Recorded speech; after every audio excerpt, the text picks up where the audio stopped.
I hope this message finds you guys because I want you guys to start growing your own food. I want you guys to start living that better life. And they've made it complicated for gardening, I think for a reason, for probably some dinero, money. It's not actually that hard. I think that growing your own food, starting a little, a garden just seems like it's so complicated. People will get started, start watching some videos and listening to some shows like this one here, and then they're going to go off on all this stuff you got to really do. And you know what? In the words of Mark Shepard from New Forest Farms, doing large scale, I think 100-acre plus farming with nature, as he says, why are we trying to keep alive what wants to die and kill what wants to live? We have it all backwards. Guys, you can throw seeds inside on your lawn, in your planter, on your front lawn, as long as there's irrigation, you're going to grow something. In fact, my friend Joseph Lofthouse, who we had on the show talking about landrace, he does just that. He doesn't give any fertilizer, anything. He just puts seeds in the ground and gives them enough water to survive and to see who lives, who makes it, who doesn't. And then he saves those seeds, and what he's basically doing is getting genetics that'll fit his biome, from the insects to the air to the soil qualities to everything. So guys, it's actually not that hard, and that's what I'm going to do today, is make this simple and easy. And I know everybody's hurting out there with inflation and the cost of food and living and everything. This is one huge step that we can do to start producing for ourselves and move from a consumer to an actual producer. So the very first thing is, as they say in real estate, location, location, location. The very first thing you're going to want to do, wherever you're at, whether you're gardening on your own property or somebody else's, is you need that sun exposure. So you need to be in that environment, not only in the summer, but also in the winter. See, the sun raises and lowers the hemisphere a lot lower in the wintertime, and it's almost directly above us in the summer. So this affects if you have, say, a tree line or a hill or something that's going on. For instance, where I live, around 4:30, right, 4 o'clock, the sun's already dipping behind that hill, and it's shading the entire property. This is something that I can't avoid, but tree lines, fences, and things like that, maybe even the adjacent area, the neighbor, wherever you're growing your food, you might want to look to see if there's trees that have been planted there that's going to shade out all that work. Because if you are going to build soil and do all this work, it's for the long game, and a tree somebody could plant and just completely screw up the whole thing for you. So location, location, location on sun exposure. Also, one of the things we want to do is keep this thing in a visibility area. You want to be able to, ideally, if you're doing this at your house, a place where you pass by all the time, right? In the morning, so you can look over, you'll see a gopher mound or something and say, oh God, I got gophers. Maybe I can set up a gopher trap or figure something out and at least go inspect it. When it's out of sight, out of mind, you got to take all that time to go out there. What's nice is if it's through your kitchen window or something right by your home, the things that you grow, like your herbs and stuff like that, it's right there while you're cooking. Sometimes you forget. Oh my God, that's right. I had a fresh oregano. I can just go out there and pick fresh oregano. And you can look out your window. That looks good. You can see birds and, not just for the safety of your garden, but also the aesthetics of it, seeing all the wildlife and stuff that are coming to be a part of your garden. Another one that we want to do with location, the last one is slope. There's a lot of stuff, but I'm going to try to keep it just simple. If you're doing an in-ground system, meaning even a raised bed, anything on a contour, what's going to happen is you got to watch like runoff from your roof, right? Or runoff from, say, a cliff or hill or something. If you're gardening in this sloped area and it's right inside of a valley pathway, and you get a good 1.5 inch, 2-3 inch rain that comes in, it's going to cause a little river to come in and wash out everything that you have. Or if it's just a gentle slope, what's going to happen is the water is going to run and it's going to slowly start to leach out your garden. So these are things to take in consideration. A flat area, in my opinion, is the best. A slight incline is kind of nice too, because it allows things to kind of drain instead of just puddling up. You don't want to be right in the middle of a pit where it's going to fill up with water. So things to take in consideration. Insects and critters inspection. Now, before you looked at where you want to garden. Now what you need to do is you need to look under stuff. You need to pick up logs. You need to look under rocks, move some brush away, and just see what the heck's in there. Some of the good indicators that you'll find is old snail shells. Snails will actually ditch their shell, and they'll grow a new one, right? Or you'll see them hibernating in their shells. Slugs will leave little slime trails. So will snails. These guys will get all over your stuff and really eat things and we got to figure out how the heck do we combat that, right? Ants are another one. A lot of people don't know that ants actually farm aphids. Aphids are these little tiny insects which are just amazing. I think I did an entire show on it. These guys have been here since the dinosaurs. Like, they can change gender at will, create males to, once they infest an area and they need to move on, they'll actually produce winged species of their own, and they can just change gender and mate and make more babies. It's insane. No time to go into that today, but what'll happen is you'll get stuff like ladybugs and praying mantises, right? This is the good, the bad, and the ugly. The good are praying mantises and ladybugs coming in to eat the aphids, because the aphids excrete this dew, this honeydew. They suck the sugar from your plants and then excrete it out like basically a sugar poop. And guess what likes sugar? Ants. So ants will come in and grab this little crystallized like syrup poop, let's call it. But when they notice when something's coming to attack, they'll actually defend it. So we have this little war, this whole world going on, this microcosm of animals and insects. We have such things as lizards, right? If you've got a bunch of lizards, they're you want to create maybe some habitat or something, just throw some bricks all next to your garden, some rocks, give it little crevices. You don't have to do much, but just notice what's there. This is going to affect the success of your garden. We have the lizards, which will come and eat other insects, the bad insects like roly-polies and pincher bugs and things like that. So these are beneficial things to take in consideration. Look up little exoskeletons and stuff like that. I mean, we can make a whole show on just insects, but educate yourself a little bit to know what exactly you have going on in that area. Irrigation. So we found our spot. We looked at, to see what kind of animal, wildlife, and insects and stuff's going on in the place. Now what we need to do, if we're going to do our garden, whether it's container garden or anything, we need to set up irrigation. So there's a sequence of events that needs to happen to get you guys gardening in the right direction. So before, some people would think, well, maybe I'm going to pot up a bunch of stuff, I'm going to plant some seeds, and I'm going to just water them by hand, right? I'll just set some water, I'll get a little water container. You need to come up with a plan of irrigation first, because irrigation is the most important thing. Once you stop watering, the garden will die. I recommend, if you want to be successful and you've got the money, to invest in a little sprinkler. Something and you guys are probably gonna say, I don't have time. Yes, you do. You do have time. It's so simple. You can literally have a water hose. Remember when you were kids, if you're old as I am, and we used to actually do things. We used to actually go outside and get away from our little box here, our smart box. You can get one of those little tiny ones that go to the adapter, goes to the end of a hose that has this ring spring pattern, and you can literally just hook that up to a faucet, and between the hose and the faucet, you can have this little dial that literally you just spin. You just on your way to work in the morning, and again, this is would be nice right by the front door as you're walking out. Give it a little crack, right? 5 minutes. And the water pressure's already on. This thing will let water out. You can adjust the pressure with your nozzle so it's not spraying everywhere, right? And it'll literally click and shut everything off. You can do this when you leave to work, and then when you get home to work if you need to.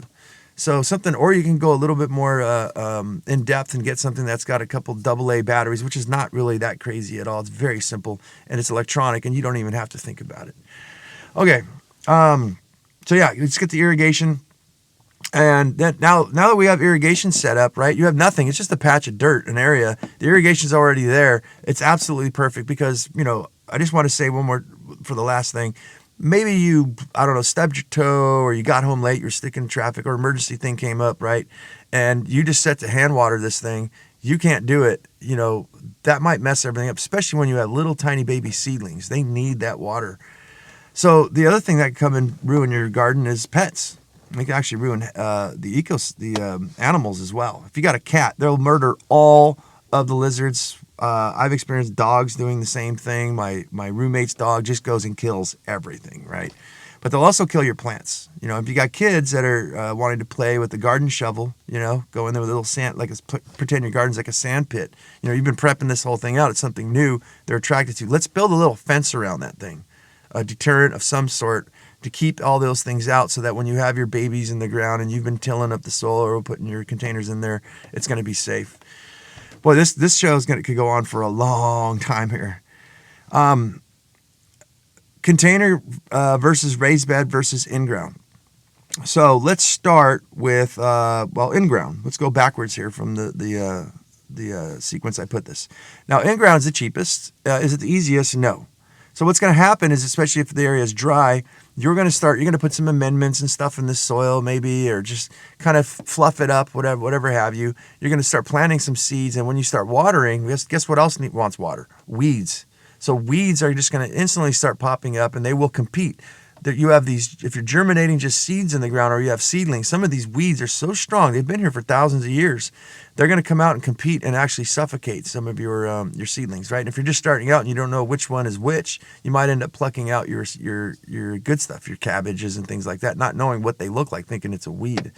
So there's many things that kind of go into ground gardening. You've got gophers and moles and, like I said, ants and all these kind of things. So it definitely is the cheapest, and it's not like it's undoable. I would recommend that you start very small. Let's start with a 4 by 4 foot area. This gives you 2 foot of reach around the whole perimeter, and let's master that and get that down first before you start anything bigger.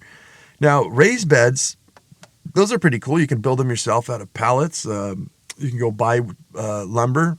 You can buy these little metal corrugated ones that they have. They come like 6 inches, a foot off the ground, 2 feet off the ground.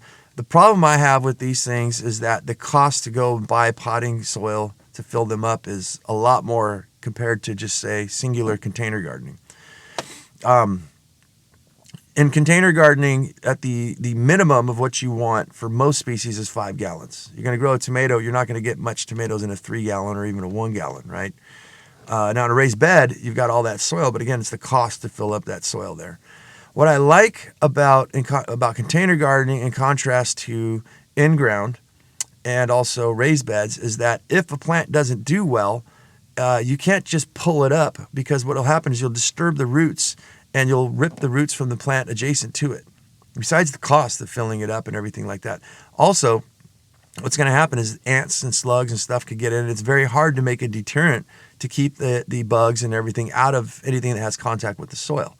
So where I'm going with this is a whole new concept that I've done. It's just like a suspended garden called biodegradable container gardening, is to go and prop your garden up.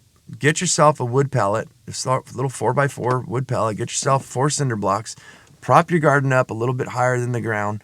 And what you could do is you separate this from the rabbits, from gophers, even mice if you do it correctly, right? But I want to keep this definitely simple, but this is going to help you to not have to bend over, right? There's so many benefits to raising your garden up and doing containers. And let's just say you do get a sick plant. Now you could just pull that container out of there and replace it with something else if you so choose to. Maybe you're not getting it. Maybe the location you chose was not sunny enough. You can literally pull all your containers out and relocate them. Maybe you have herbs that are growing and you have a sunny porch right by your kitchen. You can pull that container out and stick it right next to your door, because it's something you're always using. You don't feel like walking 50 feet over to the garden. It's right there. So it's very versatile, things to take in consideration. But no matter what you do, let's keep it simple and let's know the things that could go wrong with the garden. And the reason I love, and just to sum up container gardening in contrast to the raised beds and everything, is it's so much easier. And I see a lot of people who they'll fail once and then they're just going to quit, right? And the container just really, really makes it a lot easier for so many different reasons.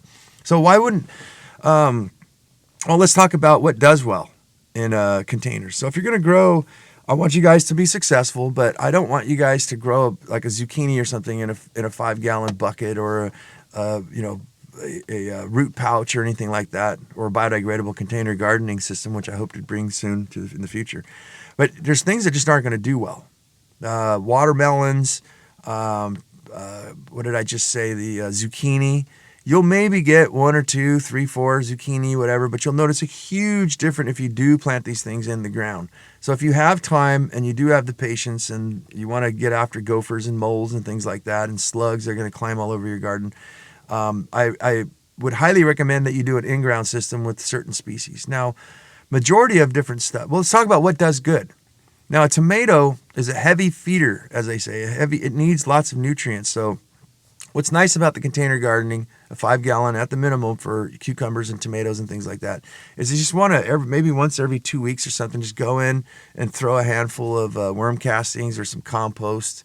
They have little granular, what do you call it, fertilizers you can buy. Hopefully you buy organic, right? And if you're not going to buy organic, and you want to make something very, very simple, and a lot of you guys are probably going to think I'm nuts, especially coming from permaculture and natural farming and no toxins and stuff like that. But what is that stuff? Miracle-Gro. Miracle-Gro literally has pellets, slow release. They have a foliar spray, meaning it's just this little canister you hook up to your hose and you just kind of mist your plants every week or 2 weeks. And you know what? You guys got to think about it like this. Do you take vitamins and supplements? Yes, you do. Did you know that a lot of your vitamins and supplements are actually synthetic? Or they're mined, right? Magnesium, zinc, all of these things. Where do you think this all comes from? Some of them are plant-based, but where did the plants get it from? The plants mine it from the soil. We're getting it from somewhere, in my opinion, no matter where. I probably just pissed off a bunch of people, but it is, it is mostly the truth. There are vitamins that are derived from natural resources, but they all come from somewhere. But the point I want to make is that you're giving your plants vitamins just like you're giving yourself vitamins. It doesn't matter whether it's, well, I don't want to get into that discussion. It's vitamins, right? And look it up. If it's synthetic and it's something that bothers you, go ahead and buy some more organic pellets and things like that. But really, to make it simple, I have nothing against Miracle-Gro or things like that. Do I use it in my own garden? No, not really. I just use worm castings and stuff like that. But it's very simple and easy to get somebody. I'd rather see somebody use that to get started than not do anything. So yeah, varieties that do very well are peppers, any kind of pepper, bell peppers. They will flourish and be completely happy. Lettuce, let's look at the things the most common stuff that people grow: lettuce, eggplant, bell peppers, cucumbers will do okay. Tomatoes will do okay. As long as you keep feeding them the tomatoes heavy, they will actually produce. Out of a 5-gallon container. With my systems, I think I've got somewhere like 25, 30 pounds, but I've been doing this for a long time with tomatoes, so I've actually been really successful. But regardless, you're going to get something, right? I know you're going to get something. Plant yourself a cherry tomato. That's one of the easiest ones, I think, that for people to get started, and the kids love it. All right, so sizing it up. I did say let's do a 4-foot garden. Start out very, very small. It doesn't even have to be a 4-foot. Maybe you could just do a 1 square foot. Do 1 tomato. Go get yourself a cherry tomato. I mean, guys, go out and get yourself some cherry tomatoes, eat your salad, and you know what? Just take 1 tomato. Don't even squish it. Don't do anything. Just get yourself a little 5-gallon bucket, put it right by your door, your front door, your back door, put it in a sunny place. Just drop that tomato in there and just cover it with some dirt. That's it. Every once in a while, go in there and just keep pouring some water on it. You'll be amazed to see that something may pop up, or many things may pop up without you doing anything. And then just don't even do anything with it. Just give it a good 5-gallon bucket. Go buy yourself maybe a good bag of some potting soil. Poke a couple holes in the bottom of the bucket so there's some drainage, and that's pretty much it. Make sure it just drains, and just do yourself an experiment, and things will pop out. All right, so moving forward, or sizing it up, start small, I think, and work your way up. I think that's the problem. Most people want to do too much too soon. It becomes overwhelming, and then they just quit it, and they quit it all forever, right? You can always, that's what I like about container gardening, is once you probably see that tomato grow, and you're like, whoa, this is really cool. I'm going to do some more, right? I'm going to do some other things. And you slowly start adding and adding and adding. You can do as much or as little as you want, right? Otherwise, if you filled up a giant bed, let's say a 4x8 foot or a 4x4 foot bed, and then you planted just a few things and then walked away from it, that soil's washing away the nutrients. Things are starting to kind of go wonky. You're going to have to empty the whole thing out again and to replant, next year. Whereas with the containers, it's very simple. It could take you just minutes, really, to you can go buy yourself a little container, any kind of pot, as long as it's five gallons. And literally just to start a garden within, I'm going to say 5 minutes. Literally come home, put the pot down, fill it up. I said, drop some seeds in there, cover them with some dirt, and just pass by, put a little watering can, so every day you get out, just sprinkle a little water and you're done. Soil. So we were talking about filling up the containers. The very simplest thing you guys can do is really, if you have the money, go buy some raised bed potting soil. If you have a garden in your backyard and you're going to do in-ground, I much recommend that you guys get a shovel and dig down at least about a foot. You want to see if there's some hard pan, meaning when you're digging, there's all this nice soil, and also you get to this hard surface where it's just like a rock, right? A lot of you guys got to understand when your home was built, there was rolling hills and there was dirt and it was undisturbed. Somebody came in with a plow and literally scraped off all that topsoil. In some areas, you guys got to realize we only have like maybe 1/8 of an inch, 1/4 inch of organic matter, right? And the soil maybe might be just an inch, but underneath that, there's not much. There's a lot of clay or whatnot. So what you want to do is make sure you have at least 6 inches, I would say, of soil. A foot would be better, of just workable, soft, pliable soil. If you don't, then what you might need to do is build yourself maybe some 6-inch little box with some 2x6s or something, or 2x8s, and just fill the thing in with some garden bed soil. You're going to have to do something. But if you're going to do container gardening or raised beds and you want to do it yourself, there's a very simple method. This is Mel Bartholomew from Square Foot Gardening. I do my mix a little different than his, but what you can do is get yourself a bale of peat moss, a bag of vermiculite, or perlite, whichever is available to you, especially right now with supply chain shortages here in 2023. And then you're going to get yourself some compost or worm castings. So it's 3, very simple. You want to know how to mix it? Get yourself 3 buckets, 3 5-gallon buckets, or you can just get 1 5-gallon bucket. Fill that 5-gallon bucket with peat moss, dump it on a tarp. Fill it up with vermiculite. All of these, all equal parts. Throw it on the tarp. But fill it up with worm castings or compost. Throw that on the tarp. Mix this stuff all up. Pull the corners or put it in a wheelbarrow or something. Mix it with your hands. That's it. Fill up your raised bed. Fill up your container, your bucket or your container, whatever have you. I wouldn't recommend doing this over the ground because of the way the peat moss, which I don't have time to go into today. But I would just recommend using compost and mixing that into the existing soil you do if you're doing an in-ground system. But that's how cheap and easy it is. And the thing I like about Mel's mix stuff that he uses is that it's pH neutral, right? Meaning that we don't need to make this complicated, make it simple, is that sometimes there's acidity and things chemically going on in soil where things won't do well. This mix is like an even variety. It's got like a multivitamin that serves everybody everything. Will it do the best job? No, but you will grow something, and it's very simple. And what I like about this Mel's mix with this vermiculite, peat moss, and your compost is that the soil you can keep reusing for years. It's my belief that they have the chicken manures and stuff. There's lots of salts, so that's why they recommend. And it's also complicated, right? Because they made it that way. They want you to empty out your beds every year, your raised beds and containers, and go buy new container soil every time you plant something, right? And I think they're right because there's salts or something that's not going to do too well. In contrast to what I just gave you guys here to make your own soil, you'll have it for probably a decade before you have to replace it. Okay, so amendments, we already talked about that. Miracle Grow. What you guys can do is buy yourself a bag of worm castings is my favorite, and just sprinkle some around your plants and water it in every once in a while. Just that simple. Or get yourself the Miracle Grow, which is even more simple. All right, we talked about what to plant. I would say do stuff that you are going to eat, right? And the thing is, you got to try many varieties. I don't know if I have that on here, and that's a very important design here, is that you will think that you failed. That has nothing to do with what you did. There are seeds. Remember we were talking about in the opening of the show where Joseph Lofthouse was growing stuff on his own property in his own biome. It is staged. It's bred to withstand, say, arid climates or freezing cold, and then you bring this stuff over to, it's from freezing cold from back east, Michigan or something like that, and you bring it to California, it ain't going to do well. You bring seeds from California to New York, they're not going to most likely do well. So what you want to do is get lots of different varieties. I actually recommend at this point too, like why don't you just, if you're just totally new to gardening and you're just scared, right? Go and get yourself as many different cherry tomato seeds or even like Roma seeds, things like that. Get it from different sources. Find out where they're at. Try to get something as close to your home as possible. Like I live in San Diego. There's San Diego Seed Company, right? But I would try maybe Berkey seeds or Baker Creek, all these different types. Get a whole bunch, or even ask maybe friends, or go to a what is that? The place where they sell foods, the little swap meet thing. Why can't I think of this right now? Whatever. Those the farmers markets. There we go.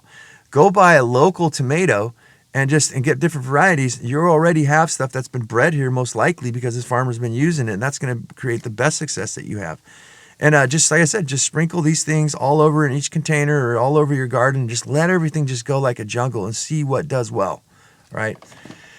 So to buy or to sow. I've had luck buying my seedlings, they went from $3 to $6. That's why I'm doing this show. This is so ridiculous. Last year, I believe in 2022 in like January or something like that, or spring, I saw tomato plants and stuff like that for like $3. Maybe they were $3.50. I can't remember. But they're all the way up to $6. Everything's doubled. But should you buy? It's more expensive. It's already propagated though, right? You don't have to squish the tomato seeds and sit there and keep watching them. It's already there and you can keep something going. So, I mean, really the ROI I look at on tomato, as long as the right type of tomato, is, you better get a pound of tomatoes, right? Or I think it's like $6, $7. I haven't even bought or looked at tomatoes in so long. But look at how much it costs to buy a pound of tomato. You better get the ROI on that. But bigger than saving money by growing the food, I think this is what's going to get you guys motivated to start producing for yourself instead of just being a consumer and living in the rat race. Once you start getting gardening, it changes your life. So yeah, whether you buy or to sow, I say just go ahead and just sow. I say go get a whole bunch of different varieties, because even that species that came from, say, the Depot or the Lowe's or the hardware store, depending on where they got that, they'll replace it for free. But that's all time you got to go out and buy another one, exchange it out. And on that note, I will tell you guys that in my experience, and I've heard a lot of other people saying that volunteer plants, and I'm not telling you everything just a lot of stuff just will pop up on its own. They notice all the work, the tilling and the pruning and all the stuff they've done. The volunteer ones that grew on their own produce far better, more fruit, more pounds than the stuff that they catered to in most cases. They grow a lot healthier, I believe, because the root system hasn't been disturbed. It knew when to plant itself. Nature has a design. All plants have an intelligence. Because it wasn't touched, disturbed, or nothing, it did what it wanted, when it wanted, how it wanted, and that's why they just flourished. I've got a tomato in my backyard that's still alive. Granted, I live in San Diego, California, but we've done nothing to it. And it's this huge bush until the dog trampled it. That's why I recommend a fence. My roommate's dog completely almost murdered it. But the dog, even though stepping on it, trampling on it, it's still coming back. So the resiliency of these plants is just amazing. The importance of plant arrangement. So if you are going to do a 4-foot garden, or maybe you're going to have that tomato on your front porch and it only gets 3 hours of sun a day, it's not going to really do that well. It's going to grow long and lanky. Most plants need lots of sun. So your arrangement of where you put your stuff is very important. So if you're south-facing and you're going to grow, let's say, lettuce, let's do like radishes, lettuce, peppers, and then tomatoes. Those 4, right? So you got to think about this like a pyramid. You want to put the radishes at the way bottom because they're only so tall. You want to do the lettuce, which is going to start towering over the radishes. And then you want the peppers, which are going to tower over the lettuce leaves. And then you want the tomatoes going to tower over everything. That way everybody gets equal sun. If you did it reverse, the tomato is going to shade out your lettuce or your radishes and your peppers, and they're not going to do very well. So you want to think about this arrangement. Again, that's why I love container gardening. You can switch stuff around, because I'll give you guys a little tip here. Is in the summertime when you're trying to grow lettuce, it doesn't do well in heat. Most of them. There are heat tolerant varieties. But if something's not doing well, it doesn't look good, right? And you can tell, with no gardening experience, you can maybe just shift it over to a little shadier area where you can tell where it looks like potato chips is starting to get burned. Move it over where it only gets about 3 hours of sun. And you'll notice a huge difference. Just keep switching stuff around, playing with it. So I did talk about which varieties work. And the next thing is grow what you eat. If you are growing this garden, I want you to be successful. I mean, even if you don't eat it, I guess, you grow a sunflower or something, it's really pretty and it gets you motivated. But I think one of the main things that I want to do is grow stuff that you actually start to eat and taste, because I think even if you grow a flower or something, you see how pretty it is, which I didn't even mention in here. You guys, if you're scared to grow vegetables, get yourself some wildflowers. I'm going to go off a little bit here. I've done this in my garden for the benefit of the insects and stuff. They actually have packages of wild California flowers. I'm sure they have Colorado, Pennsylvania, Oregon, wherever you guys are at. I know we have listeners from all over the world, Bangkok or whatever. go and buy yourself some wildflowers and just sprinkle that and irrigate it and just see how pretty it looks. And it'll keep coming back. In fact, it'll turn into weeds because it's native to that area. You just be like, oh my God, it's just taken over my whole entire yard. Well, how horrible. Half my yard's full of wild flowers for bees and bumblebees and pollinators and butterflies, right? But yeah, if you need to grow flowers, try it. That's like one of the most simplest things. But the thing I look at is to grow what you eat is once you taste it, you will never go back again. Growing strawberries, I would have to say, is probably the most profound. It'll slay your taste buds. You guys got to understand when you buy stuff at the store, like calabri, and there's a bunch of new stuff, right? If you're in there and you're like, you know what, I want to introduce more vegetables in my life, and you eat stuff and you're like, God, that tasted horrible. It's because it was picked green, and maybe it was grown in some horrible soil. It wasn't loved and cared for. Strawberries to me are the most ridiculously good tasting things in the planet. When you grow your own to it gets bright red, and you can tell that thing's ready. Pop that in your mouth in contrast to even organic, anything you buy in the store, you're ruined. You will never go back. This will make you explode and go, I am going to 10 times my garden next year because those damn strawberries, your kids, everybody, I don't think anybody can resist a strawberry, but all your food, your tomatoes and stuff is going to taste so much better. Your salad, everything. So grow things that you eat because I want you guys to have the excitement that I have right now and the taste, the flavor. I always say, if you're not doing it to save money and the earth and all that, do it for the flavor. It's the best food on the planet. You cannot pick that fruit or those vegetables when they're absolutely perfect ripe and stick them in a grocery store or even transport them unless you do it that day and get it sold. They'll start to go bad. You have access to the best tasting and nutritional value food on the planet. All right, I talked about ROI considerations. I got that on my note there. The wildlife and habitat pollinators. So we're just talking about flowers and things like that. So you definitely want to.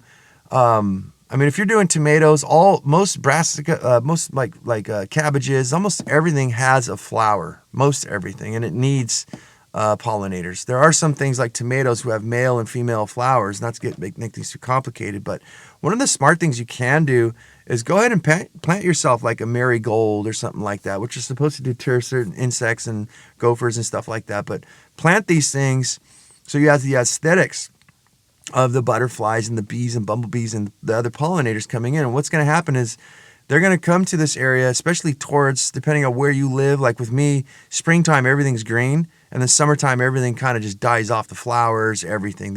And the bees are reliant upon tree flowers and things like that, and maybe a garden. You can imagine yourself a pollinator, and you're going through the air, and there's just this desert, and all of a sudden there's this patch of flowers, and you're like, oh my God. You're gonna land, and you're gonna eat that yummy goodness pollen. So you got to produce something for them to come over, and literally you won't have to do anything. They'll go from one tomato flower to the next. From the male to the female. Same thing with zucchini and cucumbers and stuff like that. They'll just go from one to the other, and they'll literally do all the work for you, and you get the pure enjoyment of seeing them there. Garden row covers and why.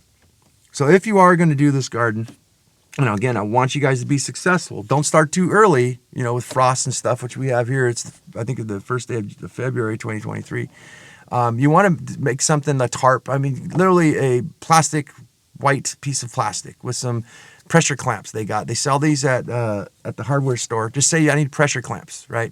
And what you can do is just get yourself some rebar, buy it pre-made or make your own, and literally hammer in the ground. If you have that 4-foot garden or even a raised bed or something, hammer these in the ground, leave them up about 6 inches. Go get yourself some plastic PVC pipe and just stick them. Get it like a 1-inch plastic PVC pipe and make yourself a little hoop. All you gotta do is bend and stick these things in the ground. That's it.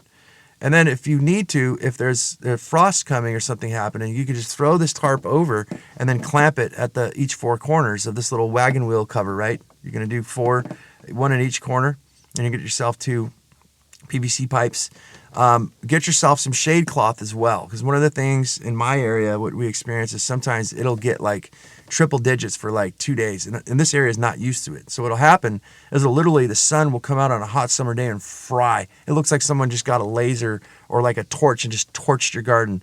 When you know it's going to be 100 degrees or like 90, way upper 90s, throw the shade tarp over and just put 4 clamps. And guys, just leave it for that week. It's not going to hurt anything. It definitely will deter a lot of the sun and save a lot of your plants. Simple vertical trellises. Now I'm getting a little complicated, but if you do want to get into this, right, and you have, let's say, your garden sitting there and you've got cucumbers and they're starting to develop, crawl around the ground and go over your lettuce and stuff like that. You can literally take those hoops. Remember that I told you that you'll put in for the tarp? And you can literally just get a string. Just get yourself a nice good, I like using, I can't remember the name, it's a hemp, something string. It's biodegradable, things like that. But get yourself a rope, anything, a wire, clothesline, tie it to the top of the hoop. And basically, what I would prefer to see you guys do is take your hoops when you put them over your garden and crisscross them so it looks like an X on the top. Now what you can do is you can tie a little string around that center right there, and you can hang that down, and you can have your cucumbers climb that thing. Or you could even do adjacent little ropes. Just bring it down, pin it down to the ground with, say, a little garden spike. They sell them. It looks like this giant little this U. And if your container garden, just tie it to your container and just keep putting your cucumbers on there. What'll happen is it'll just climb up this thing and trellis over, right? You can do this with lots of different things if you so want to go that route. So I left a lot of things out on purpose. I want you guys to just get growing. There's a lot, people who are sitting here, there's a lot of stuff, the things I gave you, you're definitely going to grow something. And I just wanted to get you guys started, on it. So I know it was maybe it was a little complicated for you guys. Hopefully I didn't. You guys need to let me know how I'm doing with you. There's a link in the description below, an email, or message me on all these platforms. But the last thing I want to close with is how gardening will change your life. This is the gateway to, I says, not just flavor and stuff like that, but this is a spiritual, mental, depending on, I don't care, you know what? I don't care who you are or who you think you are. You better be you're a robot. If you try to grow something from seed, from your hand that you put in the ground and you amended and gave love and respect and attention to, and it grew up and gave you this gift and you eat it, it doesn't change, and it doesn't change, the flavor and everything, and just the whole relationship with it doesn't change you. You are an automaton. You are you're a robotic. We have no hope for you. But I don't like to talk bad about anybody. I try not to. But I think that anybody who does this will actually transform the rest of their life. You will start looking at trees a different way. You will start looking at the earth in a different fashion. Every single plant that's growing has life in it. And we have a symbiotic relationship. And it's my firm belief that we are, as much as we go, okay, why do people go camping? Why do they go to Central Park in New York, right? Why do they go and stand by a waterfall and go, or see this sequoia tree that's larger, you can't even stick your arms around and look up and go, wow, and see all the animals living, the squirrels and stuff like that, a jungle, the ocean, right? All of this stuff around. We go there to connect, to rekindle this relationship that we have deep inside of ourselves, which we've lost. I believe, walking barefoot, they call it grounding. Just stick your feet in the ocean or in a pond or in the dirt. Hell, just walk barefoot for a little while and just feel the difference of what it does. It magnetizes you, if you're aware of these type of things. But this is the thing that I think is growing your own food, going garden. That's why I want to go back to the land for the rest of my life, go back to the farm like the way I grew up, is because we think that we're part of nature. Okay, well, I'm in it now. I'm in the forest and I'm camping. In my opinion, just my opinion, no, you're not. There is no, the meaning of life is in life itself, that we're living. And the moment that you become part of that earth, like the Indians, the native peoples of any place, you begin to rekindle that relationship. And this starts to get you back in tune. You're now part of it. So meaning, what you do affects it. What it does affects you. So if you're growing a lot of your own food, you're going to notice that you're going to be healthier, right? Whatever, there was this blank piece of land, and next thing you know, you started growing trees and plants in the garden and stuff like that. And guess what? Who starts showing up? Lizards, birds. There are tons of people who have done natural farming, like Mark Shepard's New Forest Farms, where they thought these birds were extinct. They came to his place because they're not spraying. Right? Frogs, animals start showing up. This is your brothers and your sisters. I get goosebumps when I talk about this.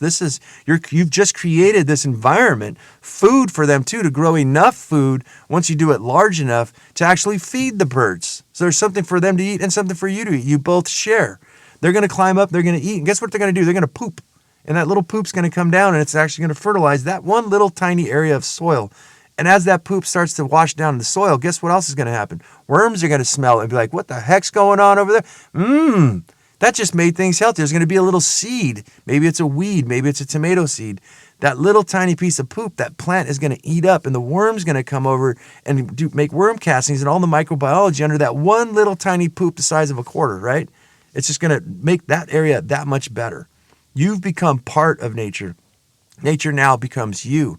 When we start gardening, it's the doorway, it's the gateway that opens us up back to who and what we really are, and the way things, not the way things should be, but the way things really are. This is the missing link that I believe will solve many world problems and help us to become better human beings, to be healthier, happier, and make the world a better place to live in for both ourselves, our children, the animals, the biology, the whole entire earth as a whole, because you are part of it too. When you look at it macro, we're all living creatures.